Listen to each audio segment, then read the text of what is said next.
નમસ્કાર, હિન્દુસ્તાન કી ધરોહર અખબારના digital platform પર આપનું સ્વાગત છે। હું આપની સાથે સોનાલી મોરે વાત કરવી છે પંચમહાલ જિલ્લાના કાલોલ તાલુકાની।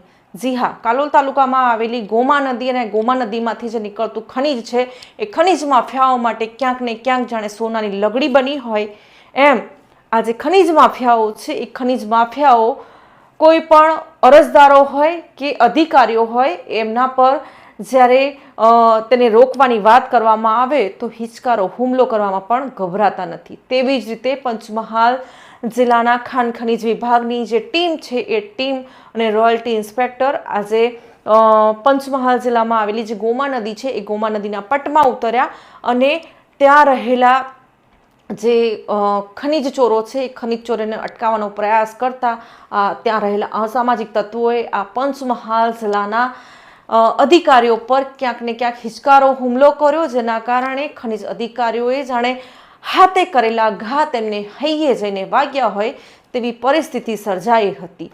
જ્યારે ખનીજ વિભાગને આમ જનતા કોઈ પણ પ્રકારે લેખિતમાં કે મૌખિકમાં ખનીજ ચોરી થતી હોવાની અરજી કરે કે ટેલિફોનિક અધિકારીઓને જાણ કરે ત્યારે આજ ખનીજ માફિયાઓ પાસે અરજદારનું નામ, અરજદારનું એડ્રેસ અને અરજદારનો મોબાઈલ નંબર પણ પહોંચી જતો હોય છે।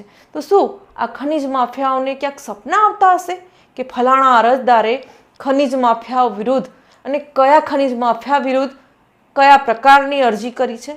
ના, ખનીજ વિભાગમાં અંદર બેઠેલા બાબુઓ જ ખનીજ માફિયાઓને અંદરખાને જણાવતા હોવાની સૂત્રો પાસેથી માહિતીઓ મળી રહી છે અને ત્યારબાદ આ ખનીજ માફિયાઓ અરજદારને ધમકાવે પણ છે કે તમે જે અધિકારીને લેખિતમાં કે મૌખિકમાં અરજી કરી છે કે ટેલિફોનિક જાણ કરી છે તે અધિકારીને અમે લોકો મોં અને આંખો બંધ કરવા માટે નોટોના બંડલ ફેંકીએ છીએ, એટલે કોઈ પણ તપાસમાં આવશે નહીં અને જો આવશે તો અમને જાણ કરીને આવશે, એટલે અમે સ્થળ પર હોઈશું જ નહીં તો કોની તપાસ કરશે?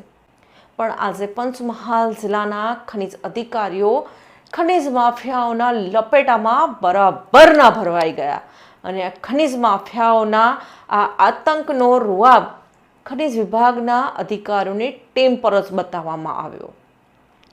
કાલોલ તાલુકામાં ખનીજ માફિયાઓ દ્વારા ખનીજ અધિકારીઓ પર આજરોજ ઘુસર ગામે જીવલેણ હુમલો કરવામાં આવ્યો હતો, જેમાં પંચમહાલ જિલ્લાના ખાણ ખનીજ વિભાગના 2 અધિકારીઓ ગંભીર રીતે ઘાયલ થયા છે। પંચમહાલ જિલ્લાના કાલોલ તાલુકાના ઘુસર ગામમાં ખનીજ માફિયાઓએ કાયદાના જાણે લીલે લીરા ઉડાવ્યા છે, તેમાં કોઈ જ બેમત નહીં, પરંતુ આ ખનીજ અધિકારીઓ વિશે જે ખનીજ માફિયાઓએ જનતામાં જે ગુપ્તગુ ફેલાઈ છે શું એ ખરેખર સાચી હશે ખરી? આ ખનીજ ચોરી માટે ખનીજ માફિયાઓ નોટોના બંડલ ખનીજ અધિકારીઓને ફેંકતા હોવાની એમણે વાર્તાઓ માર્કેટમાં ફેલાવી છે। લોકચર્ચાઓ તો એવી પણ છે કે ખનીજ માફિયાઓ અરજદારને ધમકાવતી વખતે આવું બોલે છે કે અમે માફિયા છીએ, ખનીજ અધિકારીઓ સામે નોટોના બંડલ ફેંકીએ એટલે ખનીજ અધિકારીઓની ટીમ ખનીજ માફિયાઓની સામે મુજરો કરે છે। આનાથી વધુ ખરાબ શબ્દો વહીવટીતંત્રના અધિકારીઓ માટે શું હોઈ શકે? કાલોલ તાલુકાના ઘુસર ગામમાં ગેરકાયદેસર રીતે જે રેતી ખનન અટકાવવા માટે ગયેલા ખાણ ખનીજ વિભાગના જે ટીમના અધિકારીઓ છે એ ટીમના અધિકારીઓ પર ખનીજ માફિયાઓ દ્વારા હિંસક અને હિચકારો હુમલો કરતા સમગ્ર પંથકમાં ચકચાર મચી ગઈ છે। આ હુમલામાં પંચમહાલ જિલ્લાના 2 સરકારી અધિકારીઓ ગંભીર રીતે ઘાયલ થઈ અને તેમને ઈજાઓ પહોંચી છે।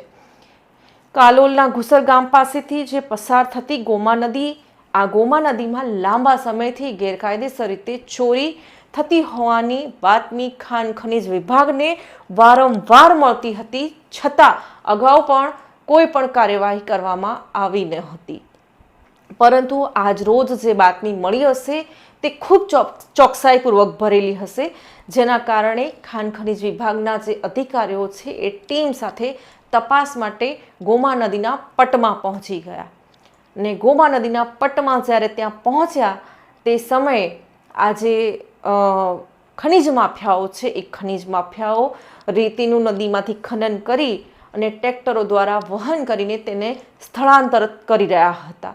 આ ખનિજ અધિકારીઓએ આ કામગીરીને અટકાવવાનો પ્રયાસ કરતા જ ત્યાં જે રહેલા જે અસામાજિક તત્વો હશે એ તત્વો ઉશ્કેરાઈ ગયા અને લાકડીઓ તેમજ પાવડા જેવા ઘાતકી હથિયારો વડે આ જે ખાણ ખનિજ વિભાગની જે ટીમ છે એ ટીમ પર હુમલો કર્યો હતો.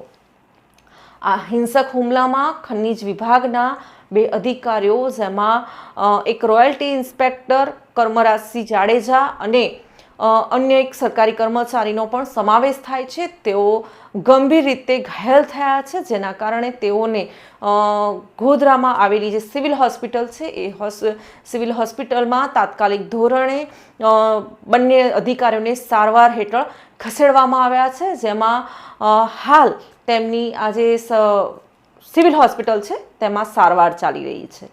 શું આ છે સરકારી તંત્રની કામગીરી? આમ જનતા તો ઠીક નથી જ, પણ સરકારી કર્મચારીઓ પણ સલામત નથી. ખનિજ માફિયાઓ દ્વારા દિવસે ને દિવસે વધી રહેલી આ પ્રકારની જે હુમલાની વિગતો છે એ વિગતો ખૂબ ચિંતાનો વિષય બનતી જાય છે. પરંતુ આ ખનિજ માફિયાઓમાં પોલીસ કે પ્રશાસન કે વહીવટીતંત્રનો કોઈ પણ ડર રહ્યો હોય તેવું લાગતું નથી. અને ડર રહે પણ કેમ, જ્યારે આજે ખનિજ વિભાગના અધિકારીઓ પર ખનિજ માફિયાઓ એવો આરોપ લગાવે છે અને જ્યારે જનતાને ખુલ્લેઆમ ધમકાવે છે, ત્યારે ખનિજ અધિકારીઓ સામે બંડલ મૂકો એટલે મુજરો કરે, આનાથી વધુ નિંદનીય શબ્દો અને નિંદનીય ભાષા શું હોઈ શકે? વહીવટીતંત્રના જે અધિકારીઓ છે એ અધિકારીઓ ખરેખર આટલી નિમ્ન કક્ષાનું કામ કરતા હશે? આ ઘટનાથી સાબિત થાય છે કે માફિયાઓ પોતાની ગેરકાયદેસર પ્રવૃત્તિઓને ચાલુ રાખવા માટે કોઈ પણ હદ સુધી પહોંચી શકે છે. તેમાં તે લોકો કોઈનો જીવ લેતા પણ અચકાતા નથી, એમાં કોઈ શંકાને સ્થાન નથી. પરંતુ અધિકારીઓએ આ માફિયાઓને પહેલાંથી જ હદમાં રાખવાની જરૂર હતી.